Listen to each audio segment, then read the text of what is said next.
I am loving. I am fabulous. I am beautiful. I am saved. I am a victor. I am faithful. I am devout. I am accepted. I am a Christian. I am MCC. And I am MCC. I am MCC. I am MCC. And I am MCC. I am MCC. I am MCC. I am MCC. I am MCC.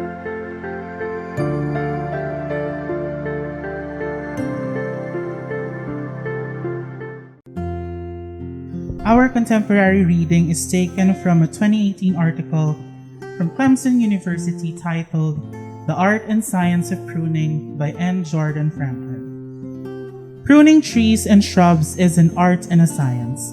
From an artistic perspective, a discerning eye is needed to evaluate a plant.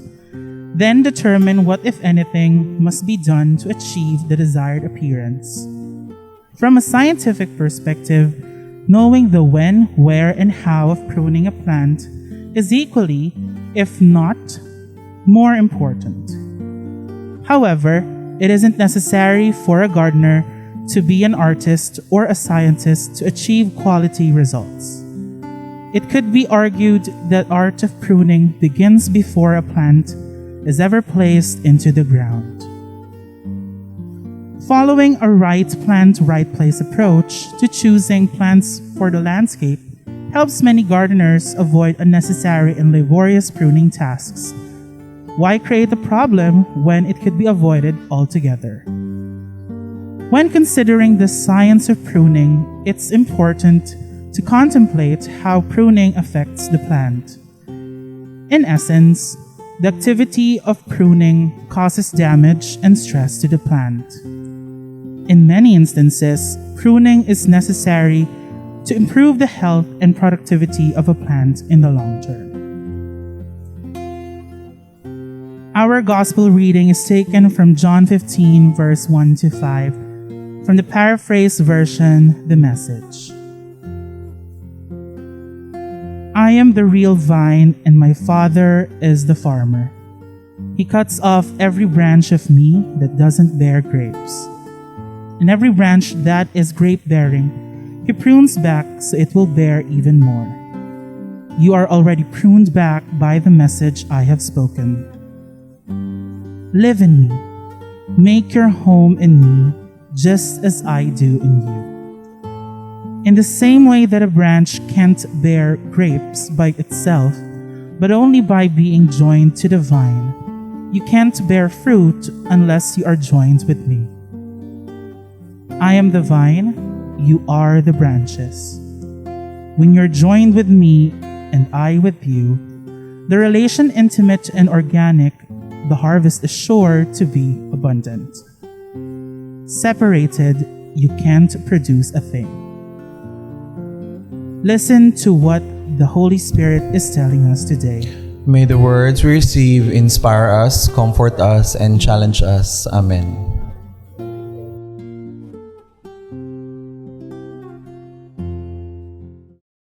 So today, our lesson, our preaching today, we still continue with anong tema natin?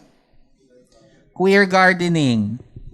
So so narinig niyo no, binasa ni Kev, it's about pruning. Anong Tagalog ng pruning? Basta pag-cut di ba? Pagputol. Trim. Trimming. Pagtabas, no? Pagtabas. Pero pagtabas kasi parang malaki masyado ang dating ng tabas So, pruning, the art of letting go and letting die. So, removing and cutting things are part of life. Tama? Removing and cutting things are part of life. Meron bang, sino ang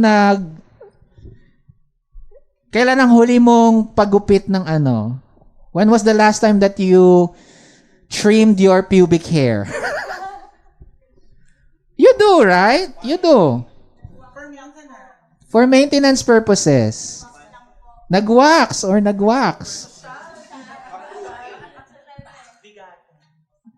Diba? Wax. Pag meron kang bonggang aura, di ba? Ay, parang kailangan ko na yatang maggupit-gupit. Di ba? So, it's cutting, even in the physical and regular way of life, we cut things. The hair, di ba? The nails. At kahit even if you want your nails to long, you also maintain it pa rin naman di ba? And you shape it in a certain way. And so it's part of life. Cutting is part of life, and it means it is also deeply spiritual. Pruning, cutting, removing things is a spiritual thing.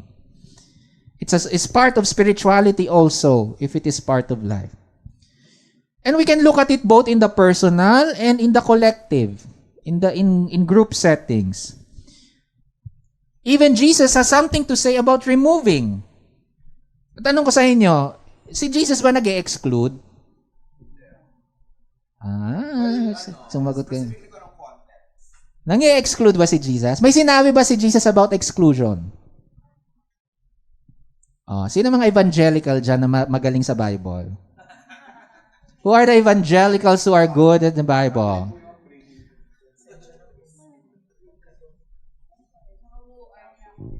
No.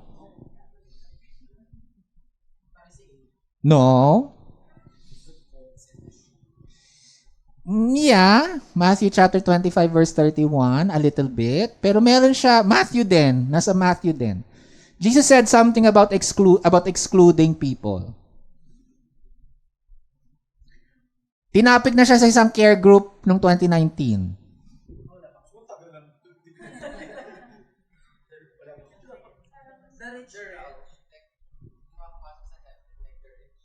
No.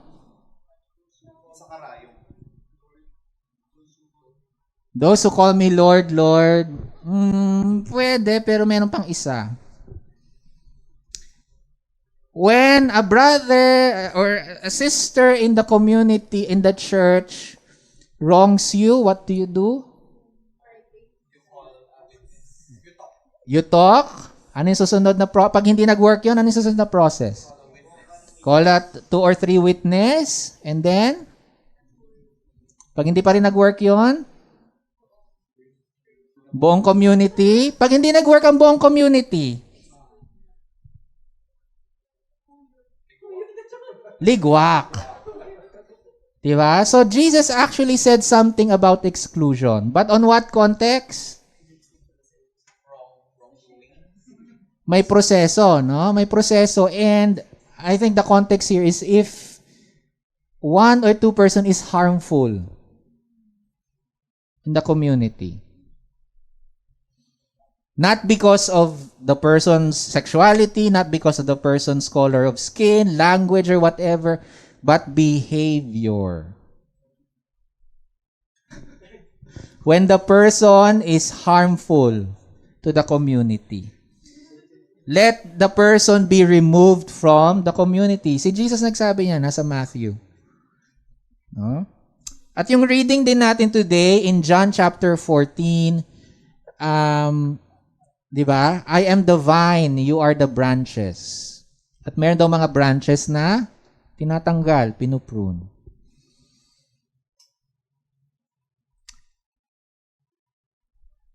Jesus has something to say about removing those who are not producing fruits or those who are harmful to the community. And that has been an experience of this. Actually, isang beses pa lang nangyari sa community na ito na officially may pinaalis. Only because the behavior was already criminal. Okay? Some of you already knows that. Okay? Pero na-redeem naman siya. But it was so worst, ibang level, it was already criminal, yung behavior. So, the person had to be, the board, hindi pa ako kasama ng board, hindi pa ako pastor, the board decided to not allow the person to come to church. No? And even the Apostle Paul talks about removing those who are causing harm and trouble in the communities.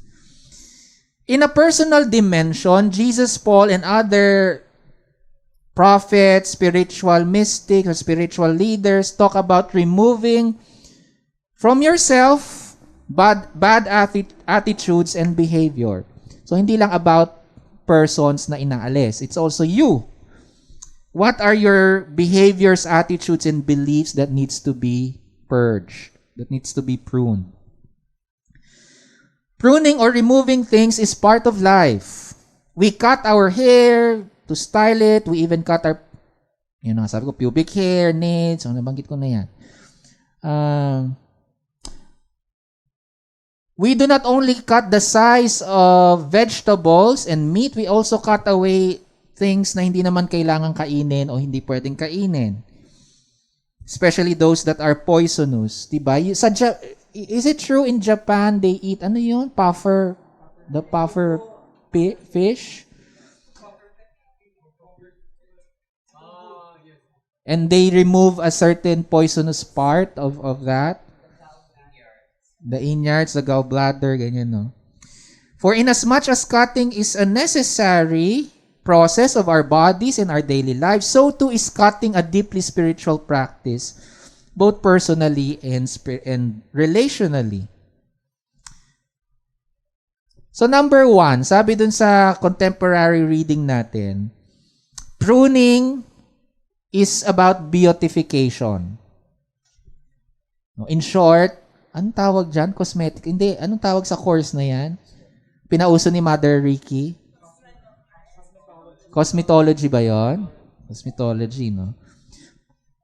Pruning is about bringing out the beauty of the plants. Our contemporary reading tells us, and I quote, "Pruning trees and shrubs is an art and a science. From an artistic perspective, a discerning eye is needed to evaluate a plant, then determine what, if anything, must be done to achieve the desired appearance."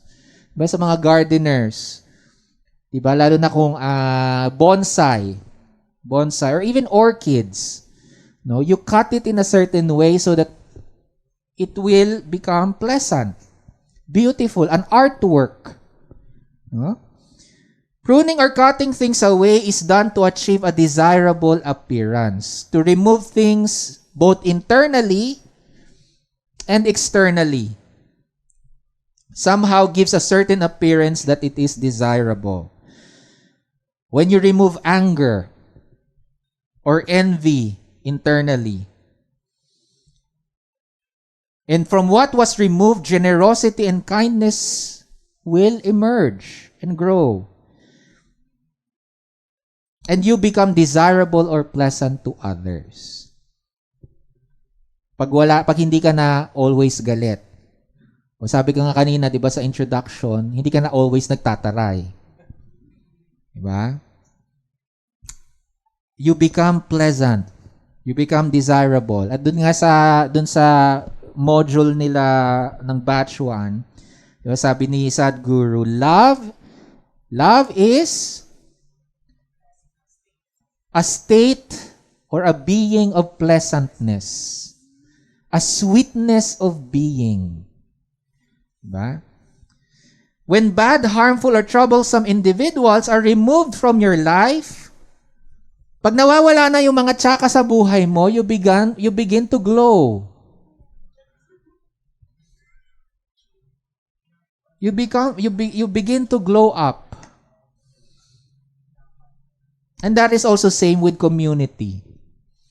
In community naman, community relations, organizations, churches, when groups begin to remove certain practices and cultures, bad cultural practices, the community or organization becomes attractive. It becomes attractive. Pag wala nang aurahan sa church, it becomes attractive. Hindi na siya attractive lang dahil gwapo or maganda.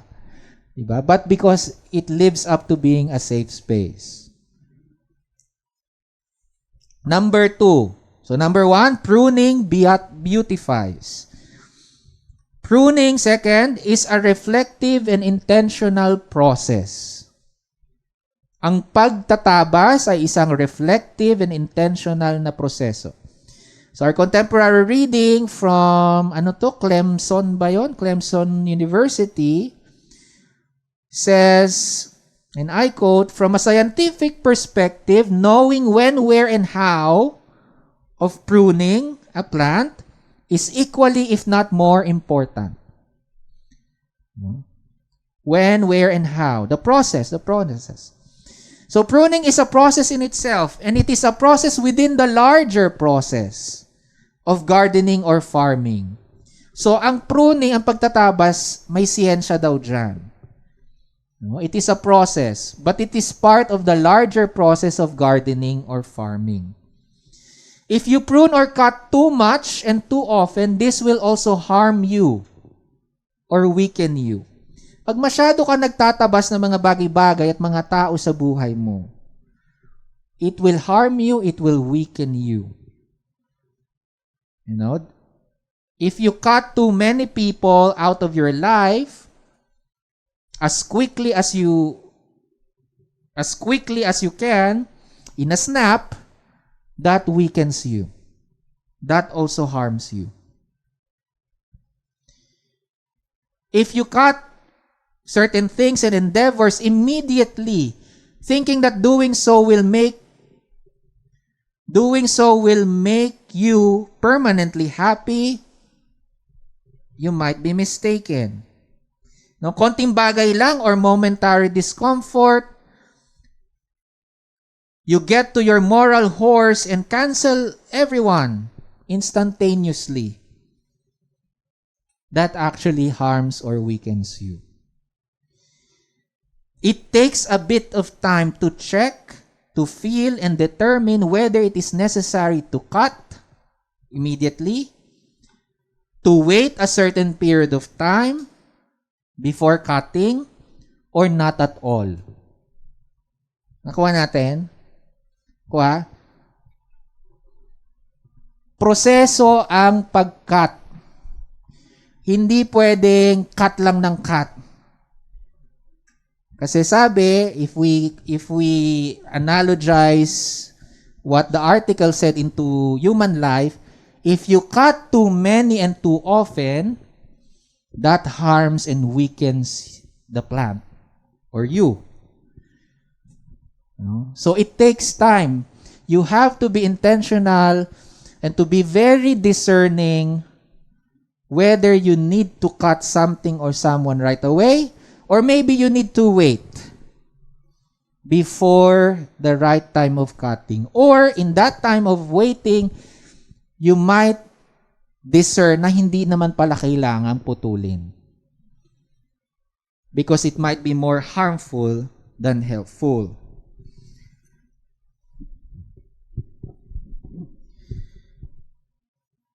Pero ewan ko kung nandiyan pa siya, no? Ang kaklase kong si Jonalyn Karandang, si Pastor Jonalyn, nanonood sa atin ngayon. No? Jonalyn, may mga pinutol na hindi na kailangan ibalik. No?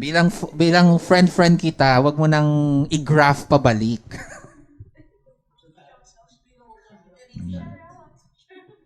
Shoutout kay Reverend Jonalyn. Ano to? Asan na ba ako? Pruning reflections. Ayan. Jesus talked about the parable of the weeds. Hindi part ng ating reading today, but there is a parable. Jesus talked about the parable of the weeds naman. Ano yung parable of the weeds? Na nakakaalala.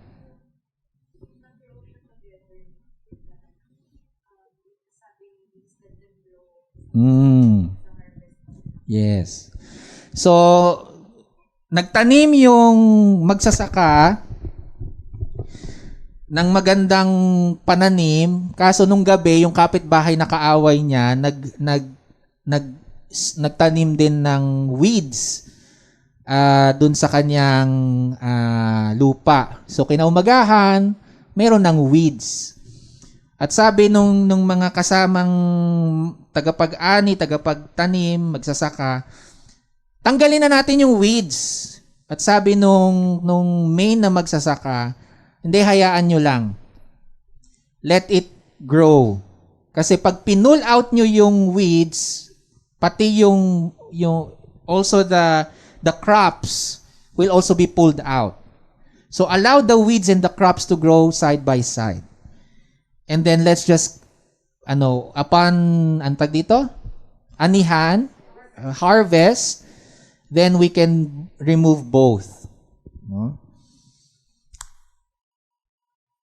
And there are situations in our lives, personal lives, in the community, that sometimes it is necessary for some weeds to grow side by side with us and allow a certain time of process, a certain period of time and process where a time will come when the weeds will be removed. No? Hindi lahat ay necessary ngayon na. Now ka na ma-remove sa buhay ko. Necessary ang pagpuputol ng mga bagay maski mga tao sa ating buhay.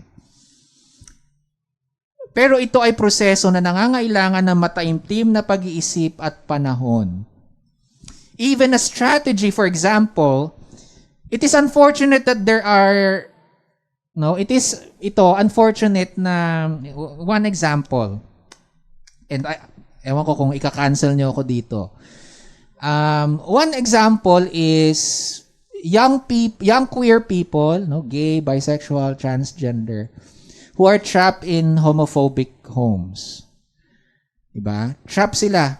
Hindi pa sila nakapagtapos they haven't finished school yet, college. And unfortunately, sometimes I would tell some young queer people, antayin mo, Neng. Wait until you graduate.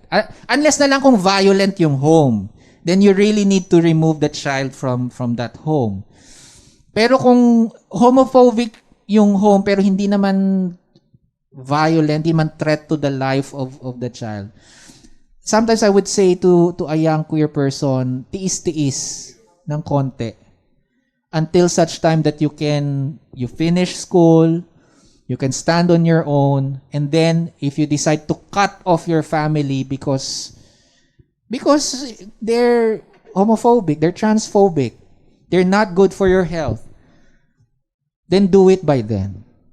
There are things that sometimes, minsan hindi naman natin gusto, pero kailangan magantay.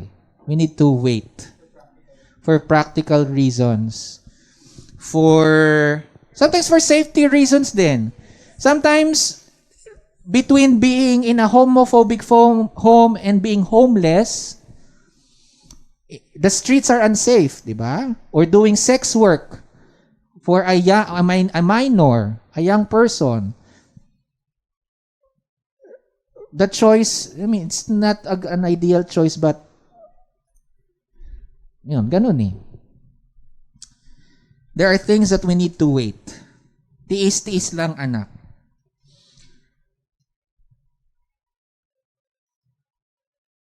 And the process itself will determine if you really need to cut people off in your life.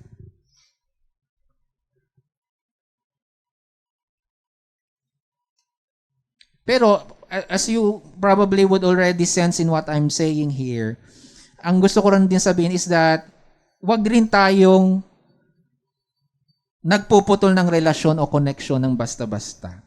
We do not cut relationships in a snap.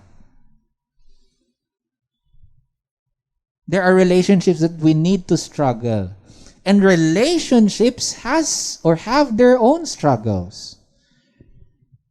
Otherwise, hindi kami magiging 8 years ni Lawrence. Diba? Or others here who have been together for the longest time. There are relationships that we need to struggle. Some relationships and things need time, patience, and process to determine if they really need to be cut off or if you can still stay in the relationship. Many times, the process itself will naturally remove things and people from your life. So, minsan, meron kang hindi na kailangan i-cut off tulad nga no sabi ng ating resident scientist, no? The period of waiting, the period of patience, sometimes will naturally remove people from your life, like weeds dying from the lack of sun. O ito, as much as you want to remove trauma or certain mental health conditions immediately, not possible. Trauma and mental health conditions take time to process. Grief takes time to process. Hatred takes time to process. Certain behaviors and attitude takes time to be changed and transformed. Certain doctrines and theologies that are oppressive, that are mapaniil, takes time to be deconstructed and to be transformed. People and things that are not for you will fall away in the process. Like leaves and branches that naturally fall to the ground with only the wind, the Spirit, intervening. Number 3. Number 3 na niya. Tama? Number 3. Sabi dun sa reading natin, sometimes the process of pruning begins not with the pruning itself, but way before that. At ito yung sabi niya. It could be argued that the art of pruning begins before a plant is ever placed into the ground, following right plant, right place approach.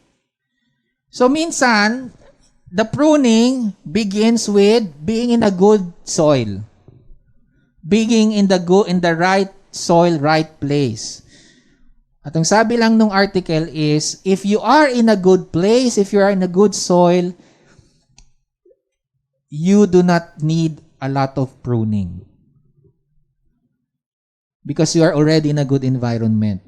And it takes less cutting, less pruning, less effort. The environment itself will take care of you. You know, andun pa rin yung pruning. It is of course necessary. But if you are not in the right place, in a bad soil, in bad environment, then there's a lot of effort that you need to do. And there's a lot of cutting that you need to do. It's about where you are and where you plant yourself. If you plant yourself and your seeds in good soil, it doesn't take a lot of time, effort to prune. A good soil will yield good plants that bloom with beautiful flowers or produce good fruits. There's less disease and decay. Meron pa din, hindi mawawala yon. Disease and decay is part of life.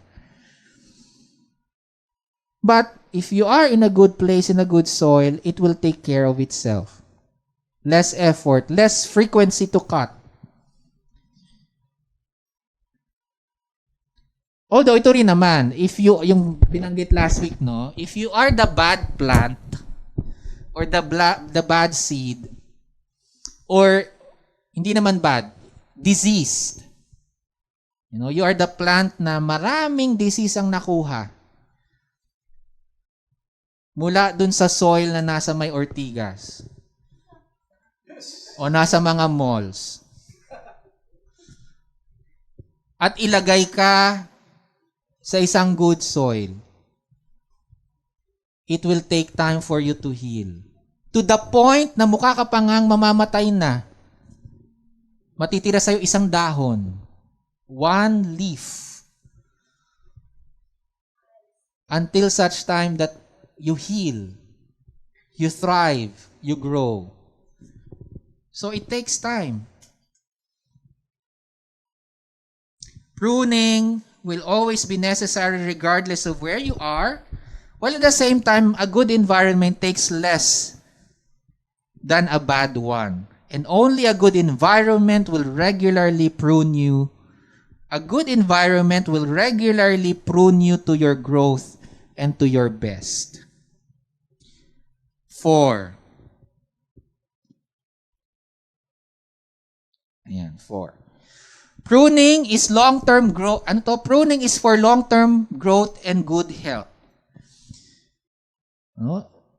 I quote, "In many instances, pruning is necessary to improve the health and productivity of a plant in the long term." End of quote. Growth, learning, transformation, even healing has their discomfort. Amen? Has their stress. When a butterfly tries to break out of its cocoon, that is uncomfortable. When a crab or a lobster has outgrown its shell, the process of shedding or removing the body from the shell, the old shell, is uncomfortable. Might even be painful and may cause some wounds or bruises to the new soft shell of the crab or the lobster. When a seed sprouts, it needs to exert pressure to emerge from the soil. There is no growth, healing, or transformation without its necessary stress or discomfort. At ang buhay na walang stress o discomfort is actually unhealthy. You can look this up. I forgot the exact study, but they did a study on, usually naman, ang palagi ni-study ay mga daga, di ba? Isang daga na walang stress, a perfect environment. And then yung daga, the rat that had a little bit of stress in it, in that environment, mas maagang namatay yung dagang nasa perfect environment. The scientists created a perfect environment for the rat, but it died earlier and it was weak compared to the rat that had not too much stress, but a little bit of stress. So a certain amount of stress, pressure, and discomfort is necessary for good health. At hindi lang sa daga, yun sabi, no, in the plant. Pruning stresses and even damages the plant. But it is needed for long-term health and growth. Another word for discomfort is struggle. And not all struggles are bad. Some will push you and lead you to grow and learn. To be a better person, to be a better version of yourself. To be pruned is for your natural beauty to come out. In short, tiis ganda te. Gusto mong gumanda? Magtiis ka. May tiis-tiis ng konti. This is especially true for our transgender sisters, brothers, and siblings. In order to live their true selves, they had to go through a lot of discomfort and struggle. They had to cut a lot of things about their former selves or their identities that were never, in the first place, true to them. They had to cut things psychologically and even literally, physically.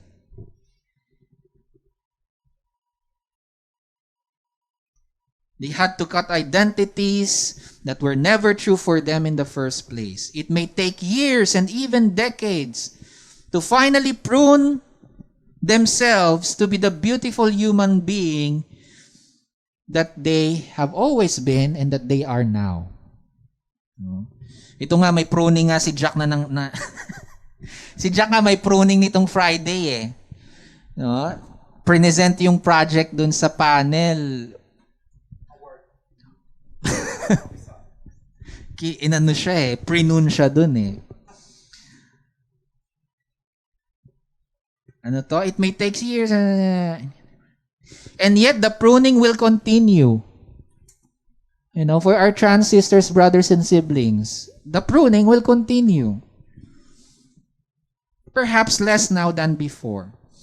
And our reading says, cutting is necessary to sustain and improve health and productivity in the long term. Number 5. Let the soil recycle and transform them to become food. Ito yung from the previous last week. When you cut things, it is not just you cut things. The things that you cut sometimes need to be recycled. Becomes the new fertilizer for the soil. Compost. Everything that you have cut away or things that fell, dead or diseased branches and leaves, yung mga lantang bulaklak, let the ground, the good soil, process them to become nourishment in the future. Our dark emotions and experiences, when they are cut and processed properly, they no longer affect us negatively. While at the same time, they become sources of healing, nourishment, and even growth for ourselves and others. Your dark experiences and emotions becomes a source of encouragement and learning for younger queer people. Yeah, minsan may mga may meron sa mga LGBT community, minsan ayaw nang ikwento yung nakaraan nila. And for good reasons. They don't want to tell their history kasi tapos na yon, it's done and over with. But actually, when you tell some of your difficult stories from the past, it helps other younger queer people to feel that they're not alone. It helps them to feel that, oh, this is an experience of my elders. But they made it. They're still here. So always tell your story. Of course, nasa sa inyo yan, in your readiness. But let the things that you have cut away from your life, that you have already processed, let that be a nourishment, a source of healing for so many others who are yet to be healed, who are yet to do their own pruning, who are yet to be planted on good soil.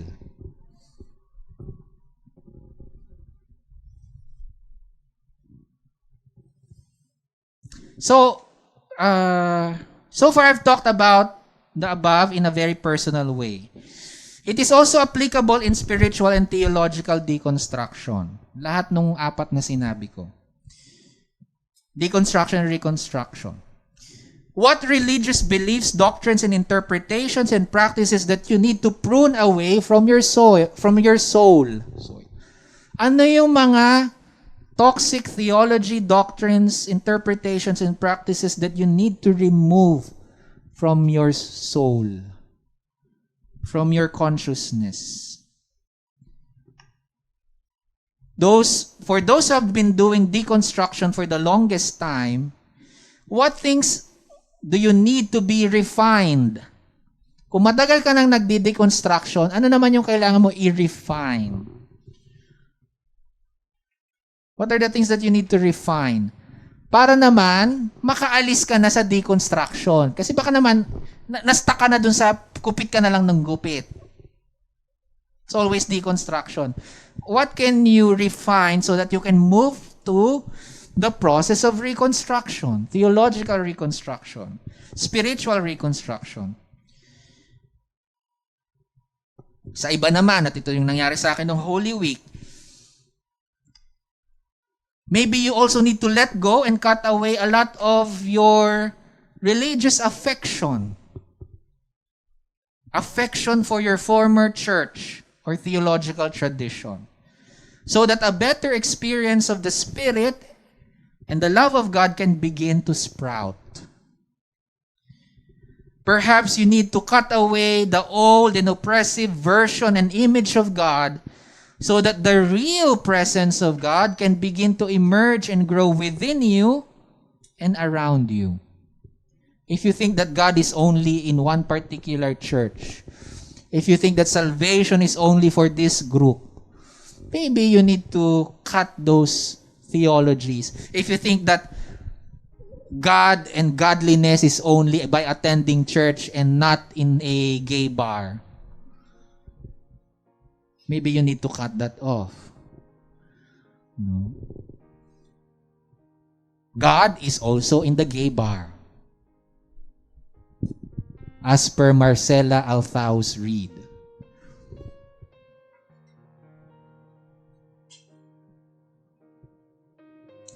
Pruning church. Ito na, tapos na. Pruning church. So, yun yung apat. Itong panghuli ko mga sinasabi, na-apply lang natin dun sa deconstruction, and then ito sa church. Pruning is also applicable to our open table church community. As it was in the Church of Corinth, the Church of Rome, the Church of Galatia, and all other churches that Paul preached and wrote letters to. In our 16 years history, 16 years, 1-6, God had to plant and replant us many times. Fairview, Mindanao Avenue, a little bit sa Makati, Kamuning, Cubao, NCCP, and then here.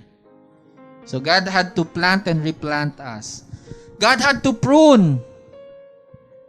First, cutting away the main bad root in 2012. Then God had to prune us as early as 2015 up to 2017, when we were significantly reduced to binilang ko mga picture, ay ilan na lang kami, to about 8 people. From that 8 people, may nawala pa. 8 na nga lang, may nawala pa. Although, nung may nawala, may Greenaf, si Josh. Nasa NCCP na. Si Josh na graph.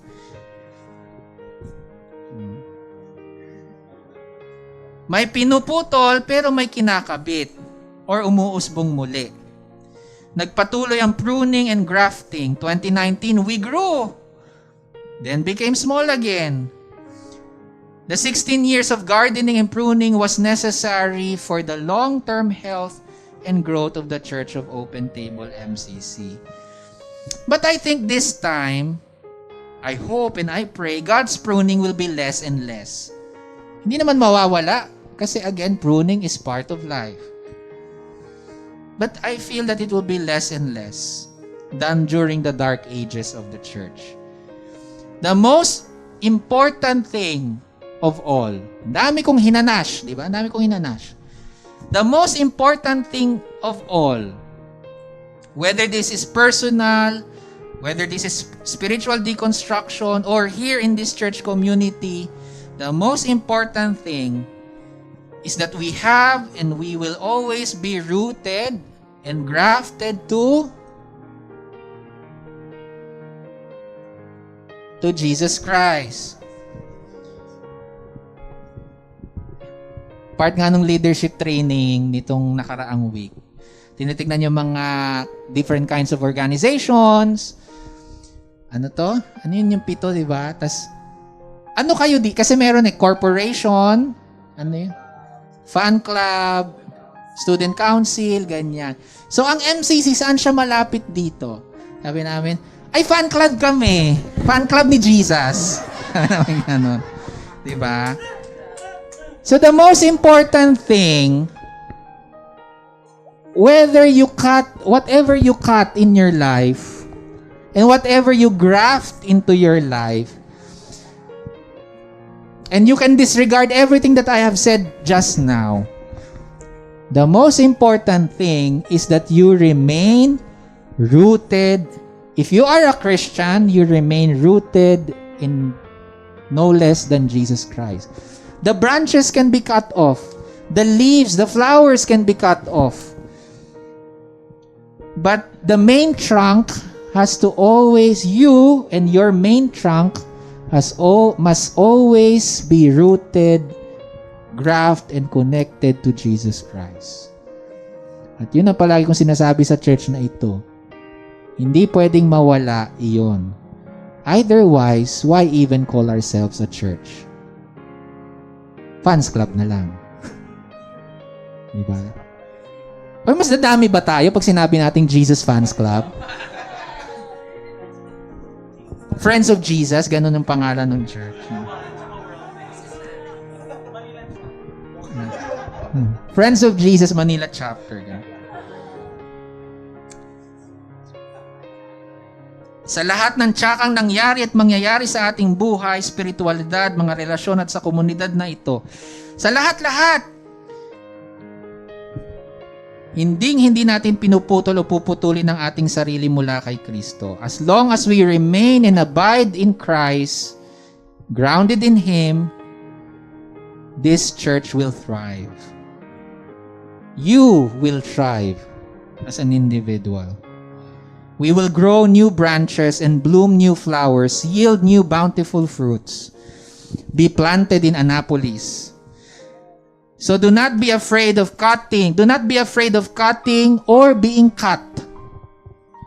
Brave the discomfort of God's pruning and your own process of pruning. Pruning is necessary. It is healthy. It is part of the great cycles and mysteries of life and of the Spirit. May you and the Holy Spirit prune you to the best version of who you are and who God intended you to be. Amen.